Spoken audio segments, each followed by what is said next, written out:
काहीतरी बडबड काही नाही. तिनं कंदील आणून समोर ठेवला. हा गृहस्थ बघतोय. थोड्या वेळाने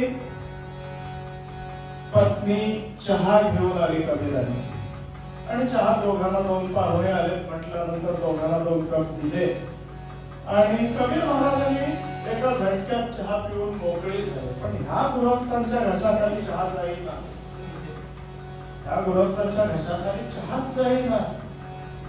म्हटलं महाराज तुम्ही चहा प्यायला? हो म्हटलं प्यायलो. मग काय त्याच्यात?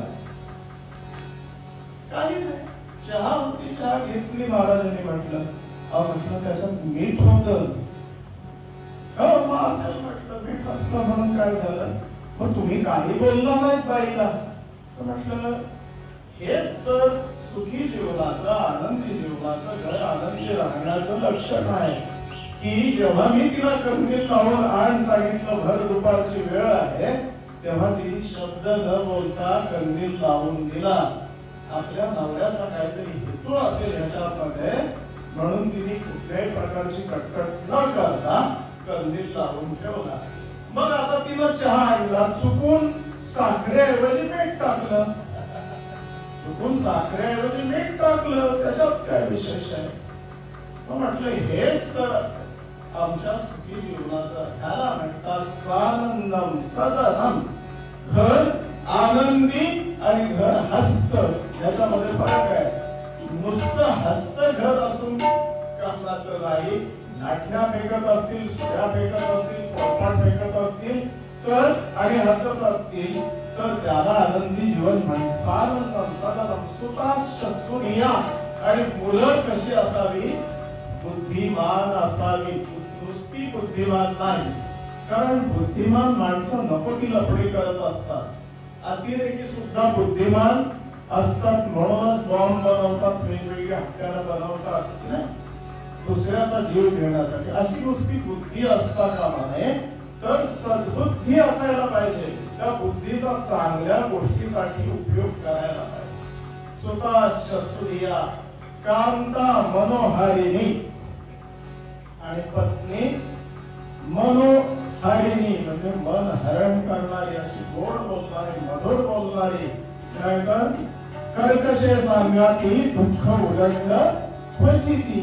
कर्कश असेल तर उदंड दुःख आणि उदंड फजिती पदरी येते. मग पत्नी कशी असावी? मृदुभाषिणी. सुंदर पतिव्रता मृदुभाषिणी. पूर्व सुकृते ऐसी लाभिजे कामिनी. सूत सभाग्य विद्वान गुणी विशेष सुकृते लाभिजे. आईप्रमाणे वाढणारी पाहिजे. अग्रमन शयनेषु रंभा. आणि रंभेप्रमाणे म्हणजे काय, अगदी रंभेप्रमाणे असायला पाहिजे नाही. हे गुण असल्यानंतर रंभेसारखीच वाटणार आहे. शयनेषु रंभा धर्मे अनुकूला. धर्म कार्याला अनुकूल, धर्म कार्याला कुठलाही विरोध नाही.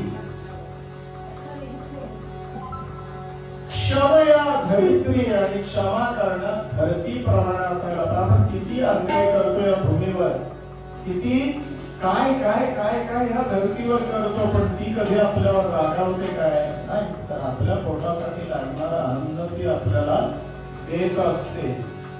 क्षमया धरित्री भार्याच षड्गुण्यवती हा दुर्लभ. हा अशी पत्नी मिळणं दुर्लभ. आणि अशी पत्नी ज्याच्या घरात नाही, तिथे सुभाषितकार सांगतात माता यस्य गृह नास्ति भार्याला मृदुभाषिणी तस्य अरण्य गंधर्वं यथा रण्यपथाग्रहम्. अशी भार्या ज्याच्या घरात नाही. माता यस्य गृहे नास्ति, ज्याच्या घरात आई नाही, बायको आहे पण मृदुभाषिणी नाही, कर्कश आहे, त्यांनी सगळं अरण्यात जावं. का? कारण अरण्य आणि घर त्याच्यासाठी सारखंच. तिथेही श्वापद, इथेही श्वापद. खाईल तर ते तरी खाईल किंवा हे तरी नाही. तिथे राहणार का शांती तरी काही मिळेल. तशारण्य गंतव्यम यथारण्य तथागृहम. जसं घर तसंच त्याला अरण्य समजावं.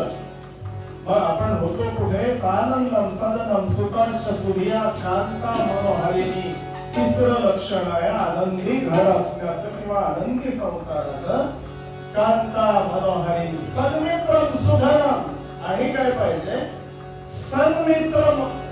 मित्र सन्मित्र असायला पाहिजे. एवढे जुगारी असता कामा नाही. चांगले विचारवंत मित्र असायला पाहिजे. आणि त्याच्याबरोबरच ते सुधर्म म्हणजे भ्रष्टाचारानं श्रीमंत झालेले नाही, तर उत्तम मार्गानं संपत्ती मिळवून श्रीमंत झालेले असे मित्र त्याला सन्मित्रम सुधर्म असं म्हणतात. असे मित्र असले. स्वयंशितीरती शाज्ञापरा सेवका. आणि त्या घरातले सेवक आज्ञाधारक असतील असा गृहस्थ आश्रम. शाज्ञापरा सेवका. आणि काय असायला पाहिजे? आतिथ्यम हरिपूजनम प्रतिदिनं. घरात आल्या अतिथीचं आगत स्वागत व्हायला पाहिजे. एखादा अतिथी आला, कमीत कमी त्याला पाणी घ्यावं, बसा, थोडी चहा घ्या. हल्ली विचारतात काही काही ठिकाणी, काही विचारत सुद्धा नाही, या म्हणत सुद्धा नाही. ते घरात नाही, दार लावून मोकळे होतात. अहो साहेब आहेत ते घरात नाही, नंतर या. काही विचारे असतात त्या, या बसा, पाणी घ्या. पाण्यात काय मोठं नुकसान होत नाही. आतिथ्यम अतिथी. परंतु अतिथी सुद्धा अलीकडचे फार लबाड झालेले आहेत. ते डायरेक्ट किचन ओट्यापर्यंत पोहोचतात. असाच एक अतिथी आला. आणि अतिथी आला म्हणून यजमानाने सांगितलं आज खीरपुरीचं जेवण चांगलं. पंचपक्वान. पंचपक्वान म्हणजे काय? 2 भाज्या, वरण, मिरची, कोशिंबीर, लोणचं, पापड आणि खीरपुरी असं जेवण. पाहुण्याला वाटलं वा छान. पाहुणा संध्याकाळला पण मुक्कामाला राहिला. म्हटलं आता आणखी काहीतरी मिळत असेल. बघा, पाहुणा आणि मासळी ही कितीही चांगली असली तरी तिसऱ्या दिवशी वास येतो. मच्छी आहे, ती कितीही चांगली असली तरी तिसऱ्या दिवशी वास येतो. तसंच पाहुण्याने समजायला पाहिजे की आपण किती चांगले असलो तरी यजमानाला तिसऱ्या दिवशी वास येतो. कधी कधी पाहुणे जात नाहीत, मग भांड्यांचा आवाज यायला लागतो घरातून. तरीही पाहुणा शहाणा होत नसेल तर काही सारस्वतांमध्ये काय करतात की काळ्या वाटाण्यांची आमटी करतात. आणि एकदा त्या काळ्या वाटाण्यांची आमटी समोर आली म्हणजे मग पाहुणे पिशवी भरतात, आपले बॅग आहे ती भरून जायची तयारी करतात. त्यानेही पाहुणा जर शहाणा झाला नाही, काळ्या वाटाण्यांची भाजी आली समोर, भांड्यांचा आवाज होतोय किचन मधून, तरीही शहाणा झाला नाही, मग त्याला उपाय कबीर महाराजांनी सांगितले. स्वर चुका मार पाहुणा, स्वर चुका मार पाहुणा, येल काय एक उपाय, लंघन दे दो तान करे, लंघन दे दो तान करे, फिर वापिस ना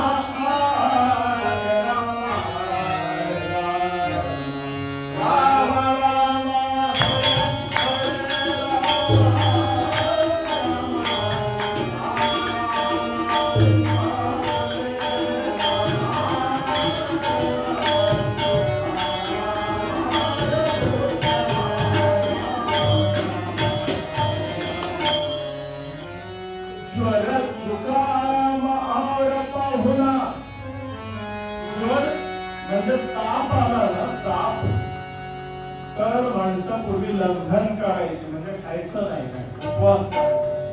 जुकाम, सर्दी झाली, ताप आला, तर ह्या दोघांचा जो उपाय आहे की लंघन द्यायचं, तोच तिसऱ्याचा पाहुण्याचा उपाय सुद्धा तोच आहे. त्याला एक दिवस उपाशी ठेवा. कुठल्याच उपायाने जर पाहुणा ऐकत नसेल, हटत नसेल, जात नसेल, तर त्याला एक दिवसाचं तरी बंधन द्या.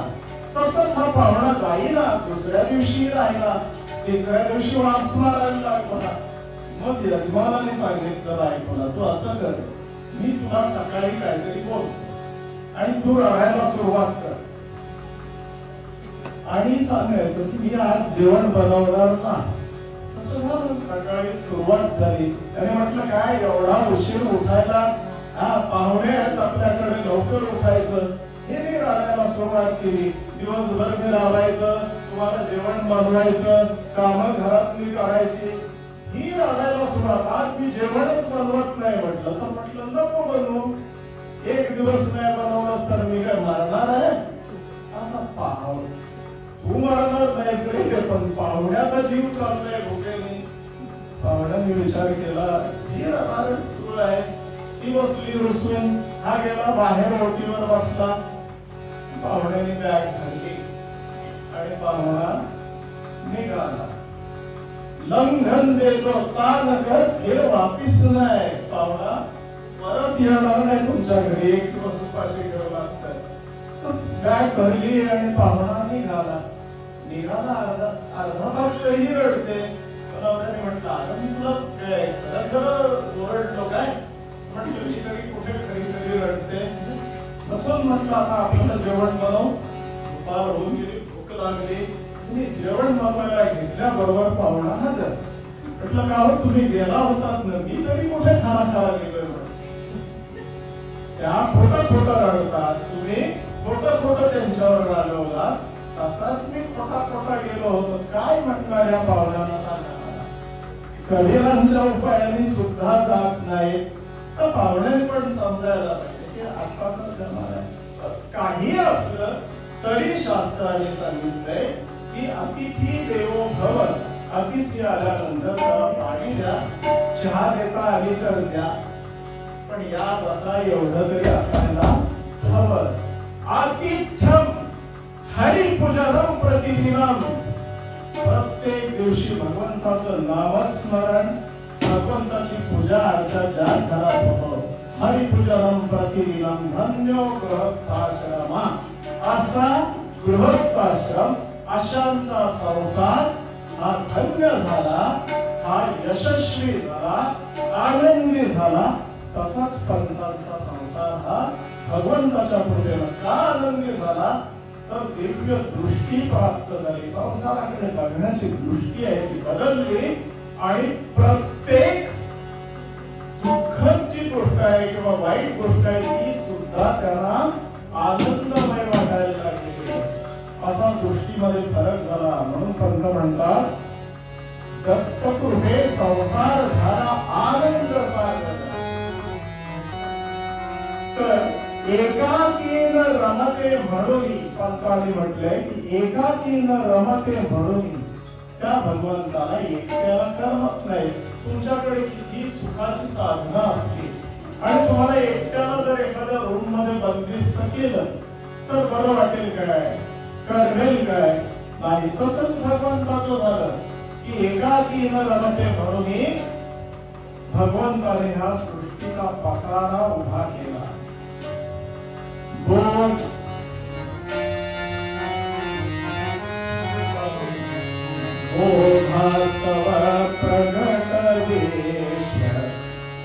ज्ञान आहे पण ते कोणाला तरी सांगायला हवं. त्यासाठी श्रोता असायला हवा. वक्ता आहे पण श्रोत्यांची कमतरता असेल तर ते कोणाला सांगणार. म्हणून फक्त म्हणतात बोधास्तव प्रगट नटले चराचर झाला आनंद. हे चराचर जे आहे ते बोधासाठी नटलेलं आहे. चर आणि अचर गोष्टीला बोधात तो नटलेले आहे. ओ गणे की म्हणून रे प्रेमाचा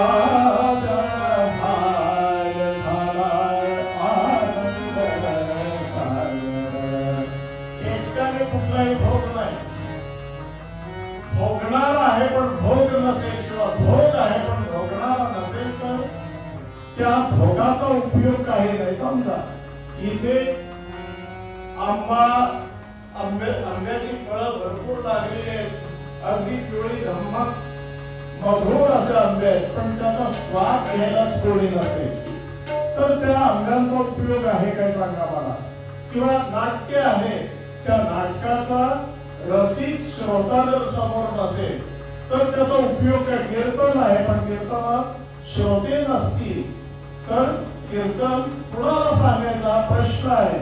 म्हणून भोगास्तव प्रगट विश्व जे आहे ते भोगासाठी. जसं की एक संन्यासी होता आणि संन्यासी म्हटल्यानंतर त्याच्याकडे काहीच नसतं, बरोबर की नाही? एक लंगोटी होती त्याच्याकडे.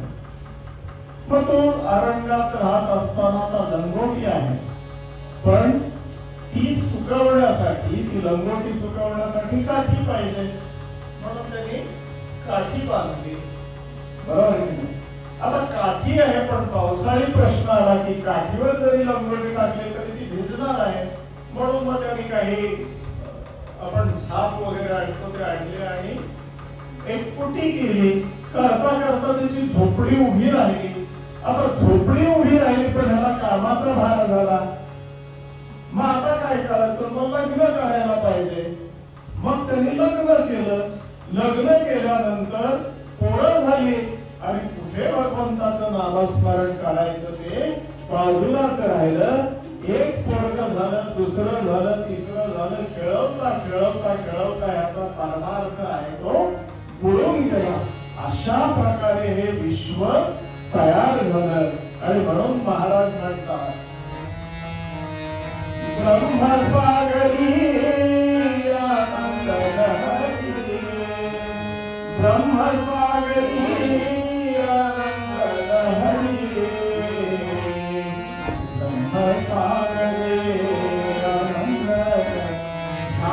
हे संसार म्हणजे दुसरं तिसरं काही नाही तर ब्रह्मसागरात उठणाऱ्या ज्या आनंदाच्या लहरी आहेत त्या आनंद लहरी म्हणजे संसार आहे.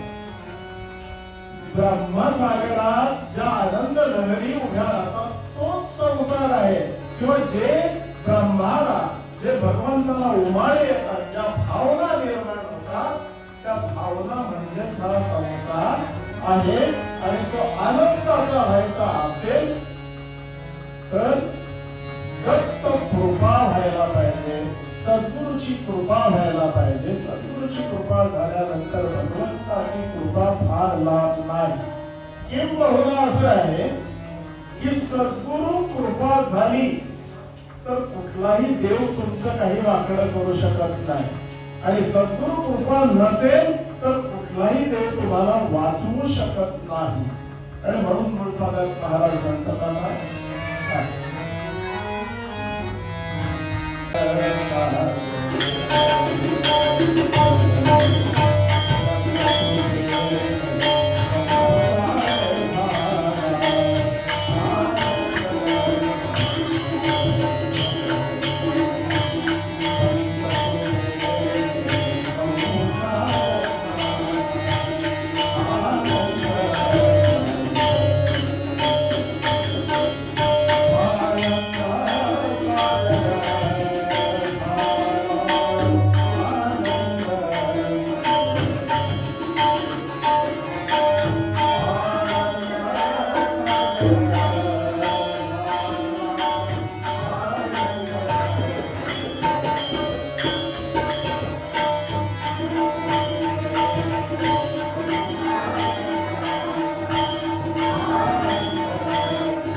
सद्गुरु रामानंद महाराज की जय, श्री सद्गुरु गजानन महाराज की जय, श्री सद्गुरु विष्णु महाराज, बोध स्वरूप सद्गुरु दादा महाराज, गुरुवर्यांना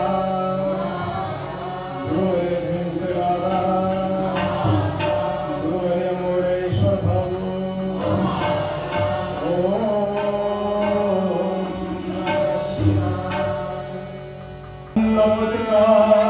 क्षीण झाले किती अन्न पाणी भडकाच मेले, किती बंधरेशी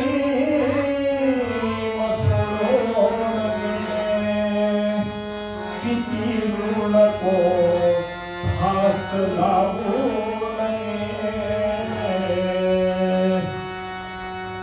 किती अन्न उदका विलक्षण झाले, किती अन्न पाणी म्हणताच मेले, किती बंध रेशीम सोडून गेले, आणि किती ऋण को भास लावून गेले. अशी स्थिती 1876-77 ची आहे. कर्नाटक प्रांतामध्ये 1886-77 दरम्यान महाभयंकर असा दुष्काळ पडला. त्यानंतरची 2 वर्षाची नापिकी आहे. अनेक प्राणी पक्षी मनुष्य अन्न पाणी करता करता करता तडफडत मेलेले आहेत. काहींचा प्राण कासावीस झालेला आहे, अन्नासाठी तडफडत आहे, कंठाशी प्राण आलेला आहे. अनेक आपले संसार सोडून आपली नाती गोती सोडून दूर देशी जाऊन राहिलेली आहेत. पोटासाठी सावकाराचं ऋण चुकवण्यासाठी. आता चुकवण्याचे 2 अर्थ आहेत. एक तर बुडवण्यासाठी पळून गेले सावकाराचं कर्ज, आणि एक तर चुकवणं म्हणजे फेडण्यासाठी नोकरी धंदा शोधावी आणि सावकाराचं ऋण फेडावं. चुकवणं या शब्दाचे 2 अर्थ. काही चुकवण्यासाठी पळून गेले, काही चुकवण्यासाठी आपली नाती गोती सर्व सोडून तिथे अन्न पाणी मिळेल तिथे गेले, आणि काही बिचारे सावकारांनी तगादा लावला म्हणून गळफास लावून मृत्युमुखी पडले. त्यांनी मरणाला मिठी मारली. अशा प्रकारचा दुष्काळ हा 1876-77 मध्ये कर्नाटक प्रांतात आहे. पंतांच्याकडे कुलकर्णी पद आहे, परंतु त्यांची अवस्था सुद्धा या दुष्काळानं बिकट केलेली आहे. दुष्काळाने दुस्तर केला असे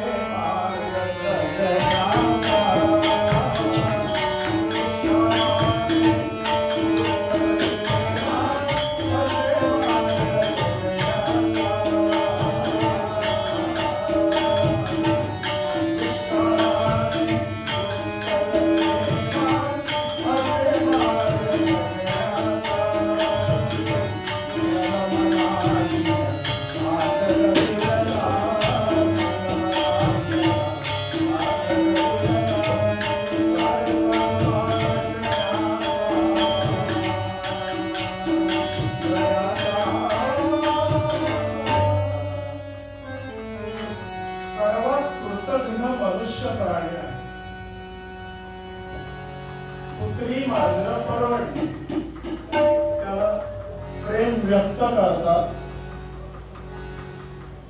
एकाने मला, एक मोठे गृहस्थ त्यांनी मला सांगितलं की डॉक्टर, दिवसभर मी घरात नसलो, शेतावर असलो तर माझा कुत्रा शोधत येतो, माझा कुत्रा मला शोधत येतो, माझी मुलं शोधायला येत नाही. मी थांबलो तर कुत्रा पाठीमागे वळून येतो. सगळ्यांना अनुभव असेल आहे की नाही? कुत्रा मालक थांबला तर थांबतो, पाठी शोधायला येतो. पोरं माणूस कृतज्ञ आहे. मग बाळकृष्ण पंत हे पंतांचे आजोबा आहेत, कुलकर्णी पद आहे, त्यांनी अनेकांना कर्ज घेऊन दिलेलं आहे आणि अन्नधान्य दिलेलं आहे आणि असं करता करता स्वतःचं कुटुंब चालवण्यासाठी आणि इतरांचा प्रपंच पोषण्यासाठी यांच्यावर सुद्धा कर्जाचा डोंगर झालेला आहे आणि कुलकर्णी पद असून सुद्धा यांची अवस्था दयनीय झालेली आहे. आणि मग पैसा तो आणि पैसा, त्याच्याकडे पैसा आहे त्याला मान असतो समाजामध्ये. त्यांनी किती समाजासाठी काही केलं तरी त्याला काही अर्थ नसतो. असे धन कोची पंडित कुणी नको कोची बहुश्रुत तो मान्य तो सुंदर तो विचक्षण आणि धनाश्रय राहते सर्व गुण. धनाच्या आश्रयाला सर्व गुण राहतात, समाजामध्ये मान मिळतो. मग पंतांचं शिक्षणही पूर्ण झालेलं नाही आणि पंतांचं वय झालेलं आहे, लग्नाचं वय उलटून गेलेलं आहे. परंतु ह्या परिस्थितीमुळे फारशा मुली वगैरे त्यांना सांगून येत नव्हत्या. कुलकर्णी पद असून सुद्धा आर्थिक स्थिती नसल्यामुळे मुली त्यांना सांगून येत नव्हत्या. लग्नाचं वय निघून गेलेलं होतं आणि मुली सांगून येत नाहीत, आर्थिक स्थिती चांगली नाही म्हणून पंतांच्या घरातली सुद्धा पंतांच्या लग्नाविषयी उदासीनच होती, फारसे प्रयत्न करत नव्हते. परंतु पंतांचे मामा जे आहेत श्रीपाद पंत यांना मात्र चिंता आहे आणि त्यांच्या मनात विचार चालू आहे. काय विचार चालू आहे?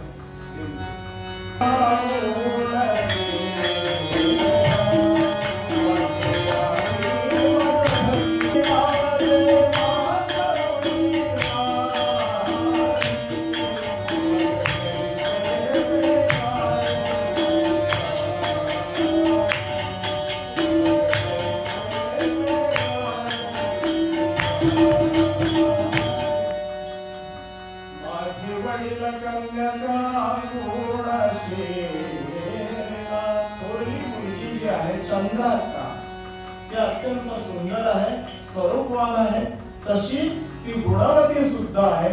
तेव्हा माझ्या बहिणीच्या मुलाला म्हणजे दत्तूला ती द्यायला हवी असा विचार त्यांच्या मनात चालू आहे. परंतु पंतांची मॅट्रिकची परीक्षाही पूर्ण झालेली नाही, लग्नासाठी खर्च करायला जवळ पैसा नाही. इकडचा विरोध आहे तसाच मामाच्याकडच्या लोकांचा सुद्धा विरोध आहे त्या लग्नाला आणि शिक्षणच पूर्ण होत नाही तोपर्यंत लग्नाचा विचार पंतांनी सुद्धा केलेला नव्हता की जोपर्यंत शिक्षण पूर्ण होऊन कुठली तरी नोकरी धंदा लागून अर्थात करेपर्यंत तरी लग्न करायचं नाही असा पंतांचा सुद्धा निश्चय होता. आणि त्याच दरम्यान राजगोळी येथील इनामदारांकडून त्या चंद्राकाला मागणी घालण्यात आली आणि मग नाईलाजानं ती चंद्राका राजगोळीच्या इनामदारांकडे दिली गेली. त्याच्यामुळं थोरली मुलगी पंताला देण्याचा जो मामाचा हेतू होता तो काही तडीस गेला नाही. तरी सुद्धा त्यांच्या मनात विचार चालूच आहे. काय विचार चालू आहे?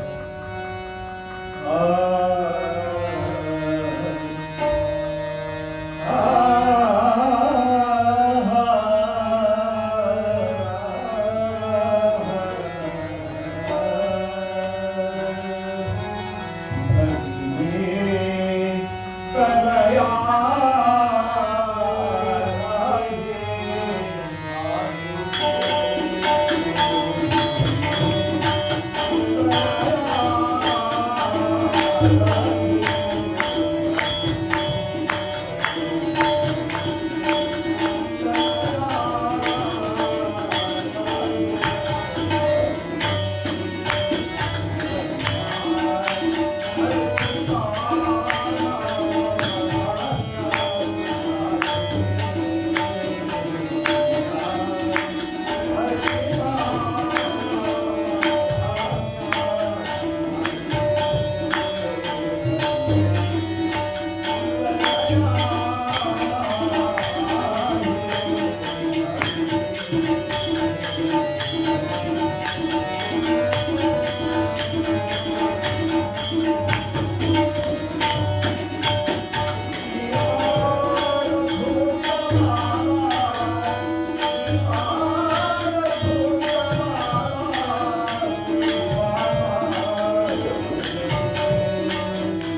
चंद्रकाच्या पाठीवर नाना उर्फ नरसिंह पंत उर्फ नाना हा मुलगा आहे आणि नानांच्या पाठीवर एक मुलगी आहे, तिचं नाव आहे यमुना अक्का.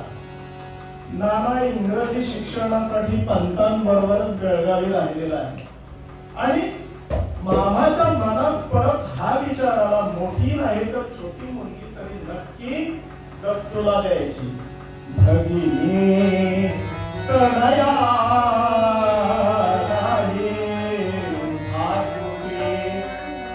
कन्या अर्पिता मम भाग्या नातुते. ही जर छोटी मुलगी दिली तर माझं भाग्य मोठं उदयास येईल आणि जोडा कसा छान शोभेल.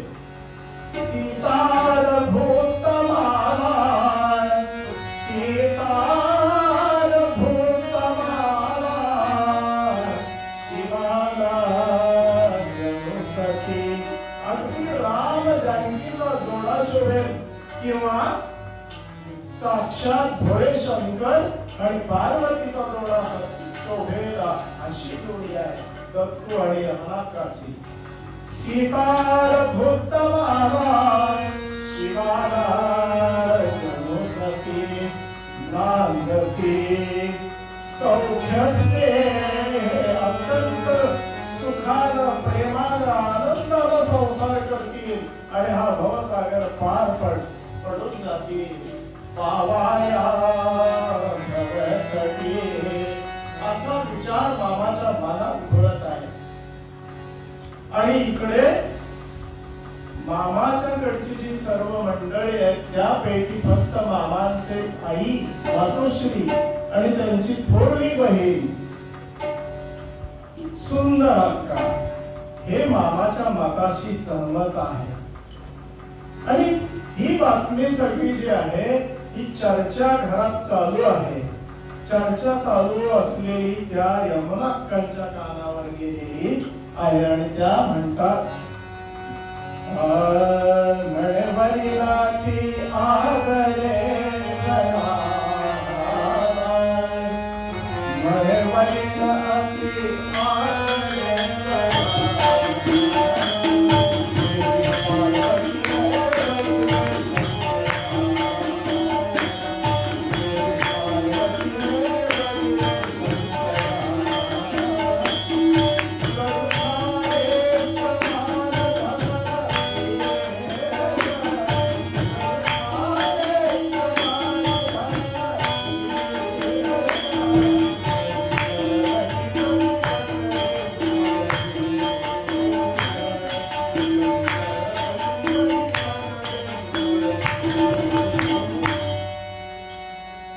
मावशीला सांगितलं, मावशी मी मोठ्या आनंदानं दत्तू बरोबर लग्न करायला तयार आहे. म्हणे वरीला ती आगळे बरा. जसं पार्वतीनं त्या भडंग शंकराला वरमाला घातली. शंकराचं वैभव बघितलं नाही, कारण संपत्ती ही खरी संपत्ती नसते आणि विपत्ती ही खरी विपत्ती नसते. भगवंताचं विस्मरण ही आपत्ती आहे आणि भगवंताचं स्मरण ही संपत्ती आहे, लक्षात ठेवा. तेव्हा संपत्ती आज एकाकडे असेल, उद्या ती कुठे असेल त्याचा नेम नाही. वृक्षाची जशी छाया आहे बघा, सूर्य पूर्वेला असताना वृक्षाची छाया पश्चिमेला कितीतरी लांब असते आणि सूर्य पश्चिमेला असताना ती छाया पूर्वेला कितीतरी लांब असते. परंतु दुपारच्या वेळात ती त्या तळाशी असते. तशीच संपत्ती आहे, कधी कुणाकडे असेल कधी कुणाकडे असेल, त्या संपत्तीचा मला मोह नाही. पार्वतीनं जसं शंकराला वरमाला घातली तशीच मी दत्तूला वरेन, अशा प्रकारे मावशी सुंदर अक्काकडे यमुनाक्का मांडतात. आणि आता श्रीपाद पंत दत्तूला आपली मुलगी देतात. हे त्यांच्या स्नेहाला आणि आप्तेष्टाला मात्र पटलेलं नाही. कारण दत्तूची परिस्थिती अत्यंत दिनवाणी आहे.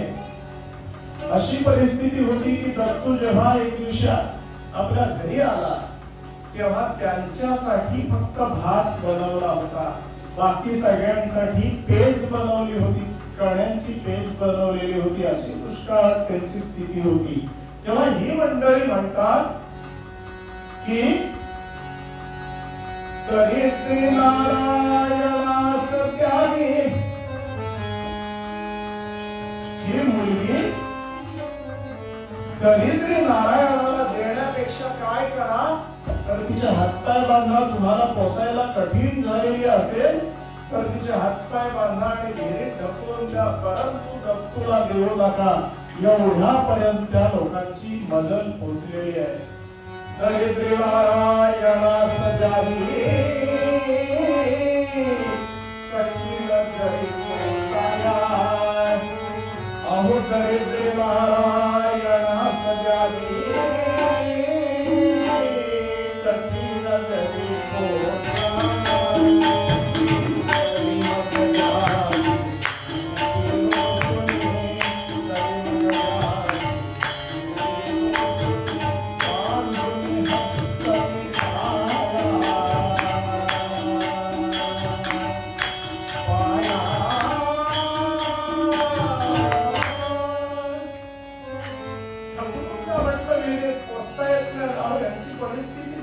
उत्तम परिस्थिती आहे, परंतु शांत आहे आणि दृढ निश्चयी आहेत, दूरदर्शी आहेत, भविष्य जाणत आहेत आणि दत्तूविषयी पूर्ण खात्री आहे. कारण मामाच्या घरी राहून दत्तूला आपले शिक्षण पूर्ण केलेलं आहे. मामाच्या देखरेखीखाली दत्तूचं शिक्षण पूर्ण झालेलं आहे आणि त्याचे संस्कार जे आहेत, त्याचं वागणं, त्याचं बोलणं जे आहे ते पूर्ण मामाला माहिती आहे आणि ते यमुनाक्काला सुद्धा माहिती आहे. म्हणून निश्चय पक्का झाला. आणि अशा लोकांना श्रीपाद पंतांनी उत्तर दिलं की तशी वेळ जर आलीच, जर पोचण्याची वेळ आली, दत्तूकडे काही नाही, संपत्ती नाही, वेळ आलीच तर मी काय करीन? देही वार्धा घासमुखीचा करील त्यागा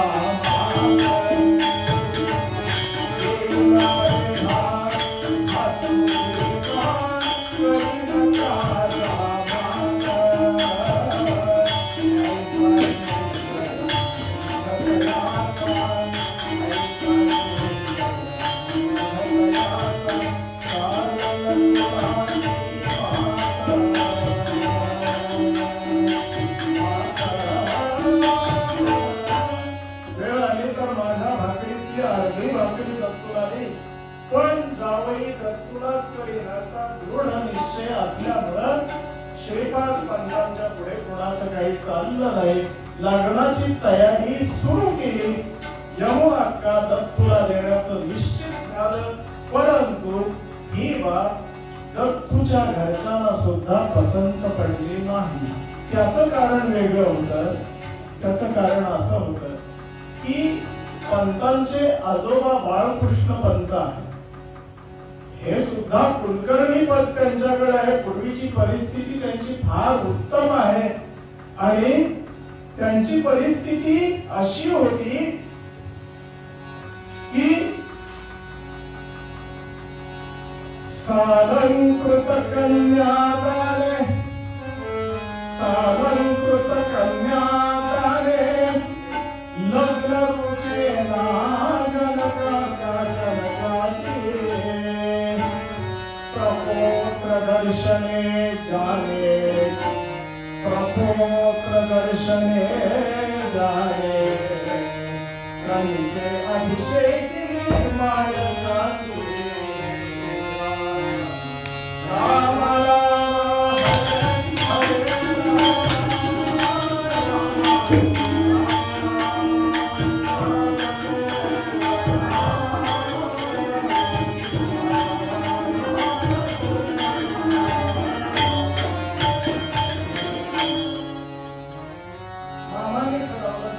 परिस्थिती नाही मग दोन्हीकडचा लग्नाचा खर्च करायचा असं मामाने सांगितलं आणि रीतिरिवाजाप्रमाणे मुलीच्या अंगावर घालायला काही दागिने हवेत ती सुद्धा पंचांची स्थिती नाही ती सुद्धा आर्थिक परिस्थिती नाही तेव्हा सालंकृत कन्यादान मुलीच्या अंगावर जे हवेत ते दागिने घालायचे आणि कन्यादान करायचे असं मामाने जे ठरवलं ते बाळकृष्ण पंत हे मानी स्वभावाचे असल्यामुळे त्यांना पसंत पडलं नाही कारण कुलकर्णी पद त्यांच्याकडे आहे आणि एक वेळ अशी होती की ज्या दत्तूच्या जन्माच्या वेळी आपल्या आईला पंतूचं मुखदर्शन झालं म्हणून कनकाभिषेक म्हणजे सुवर्ण मुद्रांचा अभिषेक बाळकृष्ण पंतांनी आपल्या आई रखमाबाई यांना केलेला होता जानकीबाई यांना केलेला होता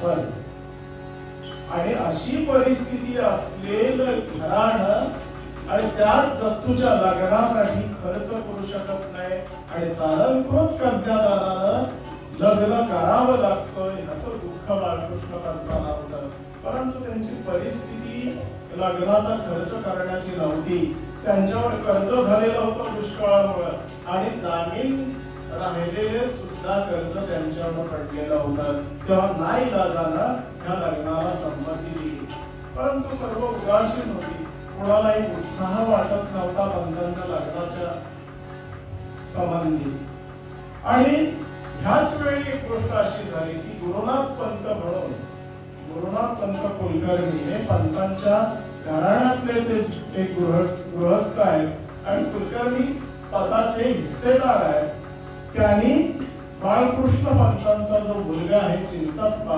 त्याला दत्तक घेण्याचं ठरवलेलं आहे बाळकृष्ण पंतांचे 4 मुलगे आहेत रामप्पा जीवाप्पा देवप्पा आणि चिंताप्पा रामप्पा हे पंतांचे वडील आहेत आणि त्यापैकी चिंताप्पा आहे त्याला त्या गुरुनाथ पंतांच्या मांडीवर द्यायचं ठरलेलं आहे परंतु असा निश्चय झाल्यानंतर चिंताप्पा हे मरण पावले आणि मग आता काय करायचं म्हणून पंतांचे जे बंधू गोविंद पंत आहेत त्यांना त्यांच्या मांडीवर देण्याचा निश्चय केला त्या दरम्यान एक मुलगी शोधली त्या गुरुनाथ पंतांनी आणि त्याचं लग्न लावून दिलं आणि लग्न लावून दिल्यानंतर जे दत्तक विधान आहे ते सुद्धा करून घेतलं परंतु हे गोविंदाचं लग्न आणि दत्तक विधान याला हे सगळे किचकट आहे परंतु ऐका त्याला पंतांच्या मातोश्री हजर नव्हत्या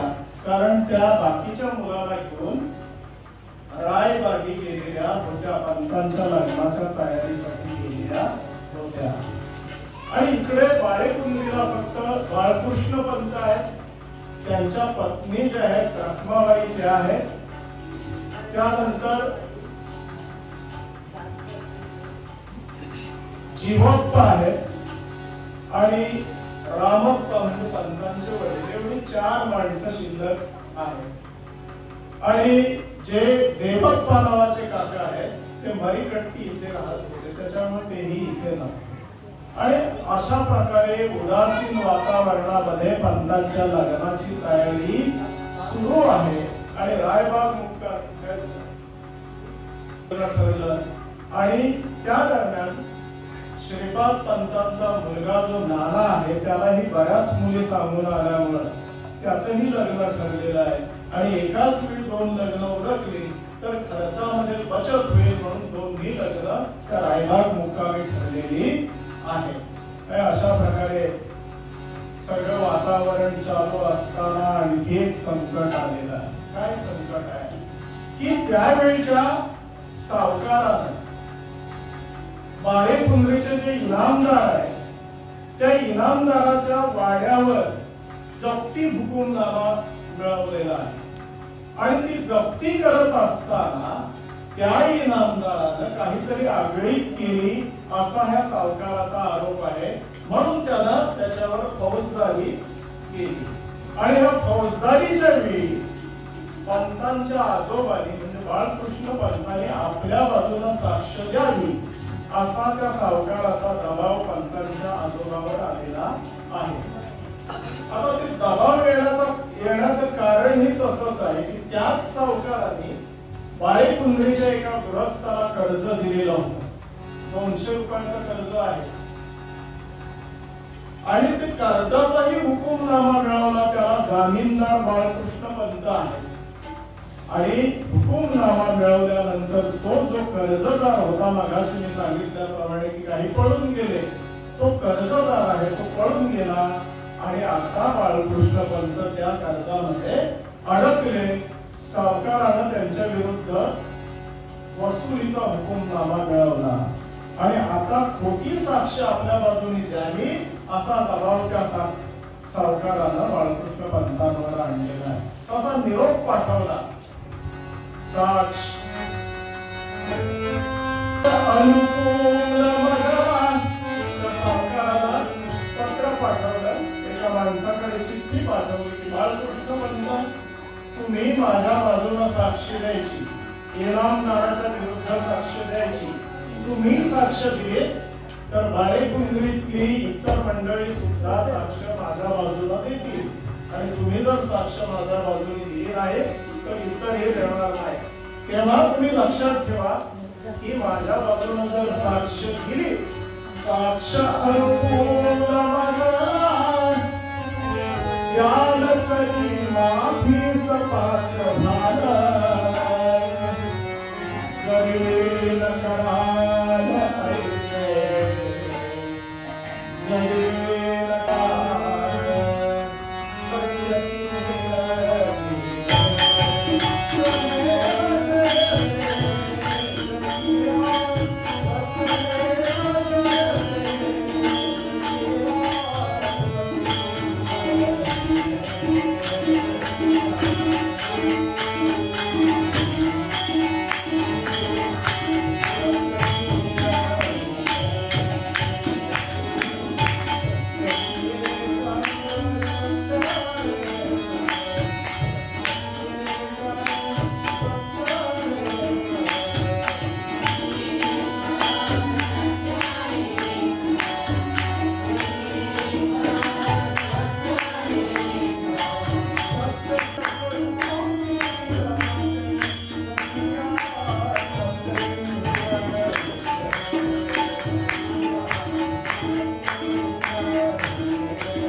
सत्यची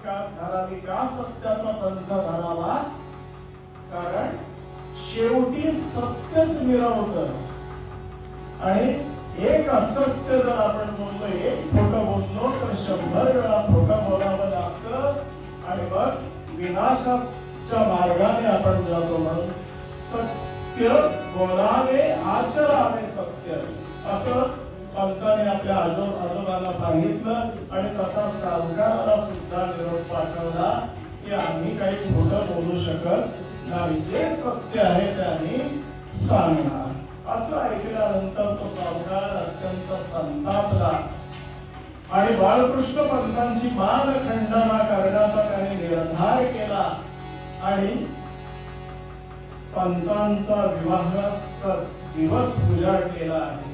आणि त्याच दिवशी त्यांनी शहापूर कचेरीत फौजदारी केली आणि बाळकृष्ण पंतांच्या अटकेचा वॉरंट मिळवलेला आहे. सावकारे साधी असी वेळ, सावकारे साधी असी वेळ,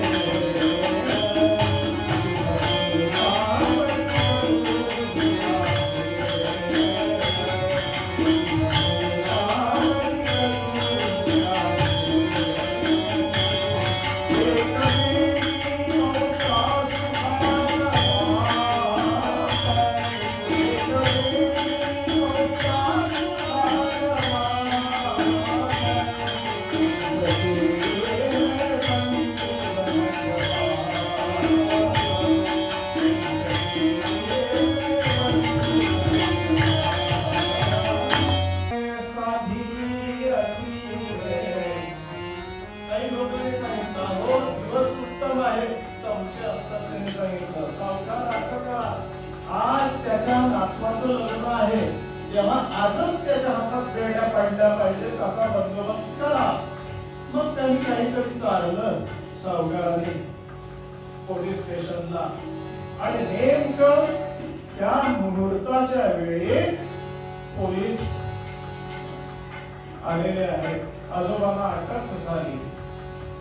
सावकारे साधी अशी वेळ बरोबर साधलेली आहे. शुभ मुहूर्तावरी करूया खेळ. त्यांनी जो खेळ करायचा तो केला. एक बेडी पौत्रा सुखान माप. एक बेडी नातवाच्या हातात पडली, पण ती कसली बेडी आहे? सुखाची बेडी आहे.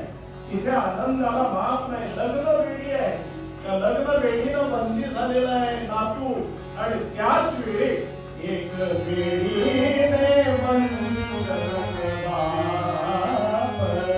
आणि एका बेडीनं आपल्या पित्याचा पिता जनक बाप म्हणजे पित्याचा पिता शिक्षेच्या बेडीनं बंदी झालेला आहे. आता इकडे बाळेकुंडीला फक्त जीवाप्पा आहेत. त्याला कोर्ट कचेरीची काही माहिती नाही. त्याच्यामुळे ती मानखंडना बाळकृष्ण पंताला सहन करावी लागली. परंतु त्यांच्या सुदैवाने शहापूर कचेरीत सगळे नावाचे शिंपी समाजाचे गृहस्थ वकील होते. त्यांना ही बातमी कळली आणि त्यांनी स्वतः जामीन राहून बाळकृष्ण पंतांची सोडवणूक केली. परंतु एका मुहूर्तावर एक अशुभ आणि एक शुभ अशा घटना घडलेल्या आहेत. आता इकडे सगळे उदासीन आहेत. सगळ्या प्रसंगामध्ये पंत स्थित प्रज्ञासारखे खंबीर आहेत. त्यांना बातमी कळलेली आजोबांना अटक झाली आहे, परंतु ते खचून गेले नाही. विषम प्रारब्ध कैसा विषम प्रारब्ध कैसा चंचल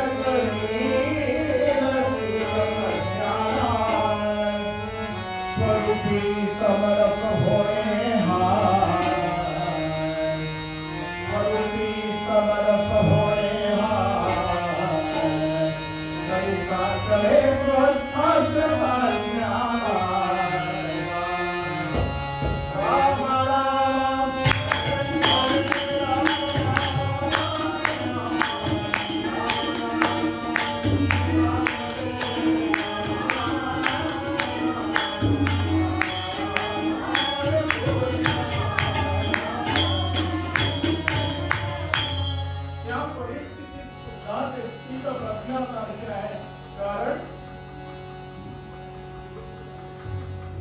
विषम प्रारब्ध म्हणजे प्रतिकूल परिस्थिती हे स्थित प्रज्ञ जो आहे, स्थित प्रज्ञ स्थितीला पोहोचलेला आहे त्याला कधी विचलित करू शकत नाही. पण तो त्या स्थित प्रज्ञ स्थितीला पोहोचलेले होते आणि त्या अवस्थेत सुद्धा ते खंबीरपणे उभे होते. परंतु सर्व मंडळी वास्तविक कुलकर्णी पद त्यांच्याकडे आहे. पहिल्याच नातवाचं लग्न आहे. किती उत्साह असायला पाहिजे होता. परंतु त्या लग्नाला पंतांची आई जी भवंड आहे ती आणि फक्त वडील एवढ्यांचीच उपस्थिती आहे. आणि नवरीकडची माणसं सुद्धा नातेवाईक कोणी त्या लग्नाला आलेले नाहीत का त्यांच्या मनाविरुद्ध झालं म्हणून लग्न मंडपी वधूवर पक्षी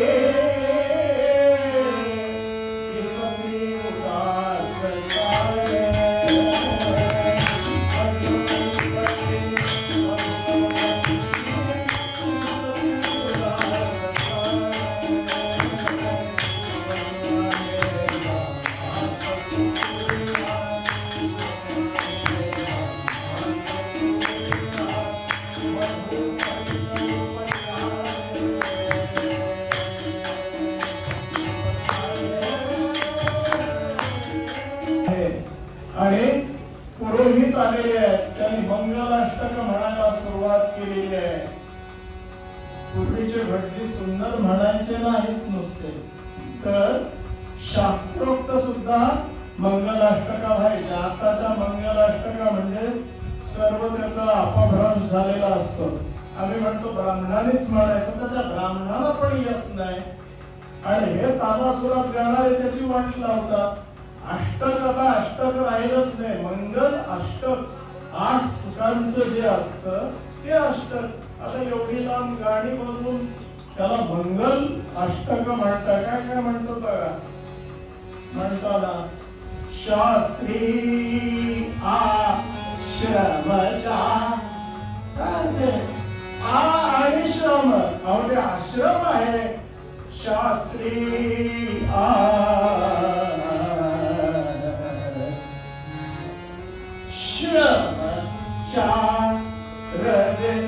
अशी कोण नाही. शास्त्री आश्रमचार ते कथिलेले कामाची जो उत्तम, ते तो स्वार्थ परार्थ जोडून येणारा ऐसा गृहस्थाश्रम. अशा प्रकारच्या मंगलाष्टका सुरू आहे. मंगलाष्टक बोलती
त्या मंगलाष्टकाच्या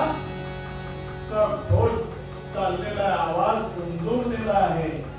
सावधान करीती सावधान शुभमंगल सावधान. सावधान या शब्दाने सावधान करतात. गुरु कृपे कराया भवा. अहो हा भवसागर अत्यंत दुस्तर आहे, तेव्हा सावधान. आणि सद्गुरु कृपेनच तुम्ही तरुण जा. अशा प्रकारे ते पुरोहित, ते ब्राह्मण मंगलाष्टका म्हणत सावध करीत आहे. शुभ मुहूर्ती शुभ मंगल झाले, विघ्न पळाली. शुभ मुहूर्ती शुभ मंगल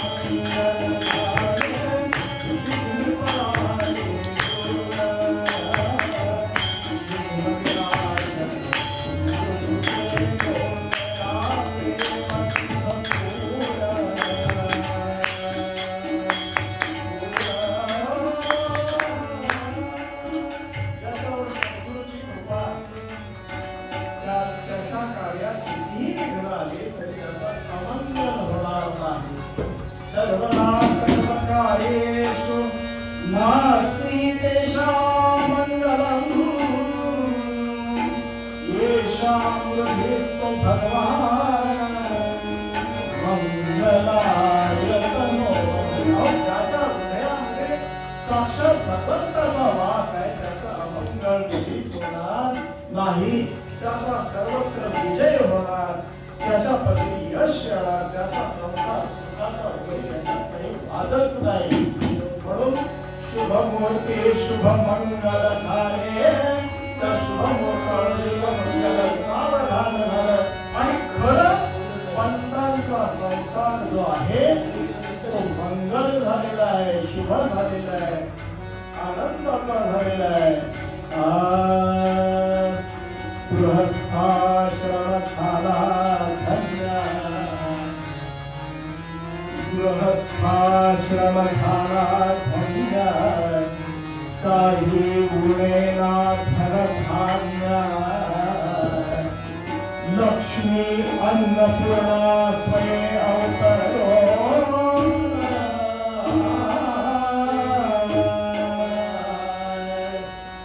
लक्ष्मी अन्नपूर्णा स्वये अवतरो गुरुगृही वास करी साक्षात लक्ष्मी अन्नपूर्णा म्हणजे यमुना का या पंतांच्या घरी वास करू लागले आहेत आणि त्याच्यामुळे पंतांचा गृहस्थाश्रम धन्य झाला. तिथून कुठल्याही प्रकारची उणीवच नाही, धन धान्य कशाची कमतरता नाही. आणि म्हणून आमच्या महाराजांचा हात फक्त देण्यासाठी सदैव राहिला, घेण्यासाठी कधीच राहिला नाही. ही आमच्या संप्रदायाची परंपरा आहे. कधीच हात कोणा कुठे मागण्यासाठी नाही, सदैव देत राहिले. कित्येक शिष्य त्यांच्या घरी राहत होते, खाणं पिणं सर्व राहणं सर्व गोष्टी त्यांच्याकडे होत होत्या. आणि खरंच महाराजांचा जो गृहस्थ आश्रम किंवा जो संसार आहे तो संसार दत्त कृपेनं धन्य झाला.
सद्गुरानंद श्री सद्गुरुदेवानंद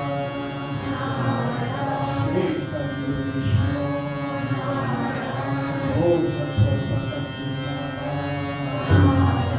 गुरुवर्यांना सदा